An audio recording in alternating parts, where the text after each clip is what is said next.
Hi hello అండి. Welcome back to our channel. అందరూ బాగున్నారా? నేనైతే బాగున్నాను. చూడండి, ఇదైతే హైదరాబాద్లో ఉన్న కల్వర్ టెంపుల్. ఇది మియాపూర్కి దగ్గరలో ఉంటుంది. సో ఎవరైనా వెళ్ళారా ఇక్కడ దగ్గరలో ఉన్నవాళ్ళు? నాకు తెలిసి చాలామంది వెళ్ళి ఉంటారు. ఇదైతే ఈ చర్చ్ చాలా బాగుంటుంది. వాకింగ్ కూడా సతీష్ కుమార్ గారు చాలా బాగా చెప్తారు కదా, ఆల్రెడీ మీరు అతని వాక్యం వినే ఉంటారు.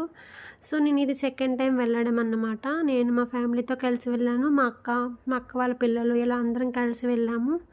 ఇదైతే వర్షిప్ డే రోజు అన్నమాట. అంటే సండే మేము వెళ్ళాము. చాలా బాగుంది. చూస్తున్నారు కదా, చాలామంది బిలీవర్స్ ఉన్నారు. ఇది ఆఫ్టర్ ఆరాధన అయిపోయిన తర్వాత అన్నమాట. సో అందుకని అందరూ బయట ఎక్కువ ఉన్నారు. చూస్తున్నారు కదా. ఎప్పుడైనా వెళ్ళారా? వెళ్ళకపోతే ఒకసారి వెళ్ళండి, మీకు ఖచ్చితంగా నచ్చుతుంది ఈ చర్చ్ అన్నమాట. చర్చ్ అంటే వాకింగ్ కూడా బాగా చెప్తారు కాబట్టి. సో ఎవరైనా వెళ్ళకపోతే తప్పకుండా వెళ్ళండి. సో నెక్స్ట్ వీడియోతో మళ్ళీ కలుద్దాం. బాయ్.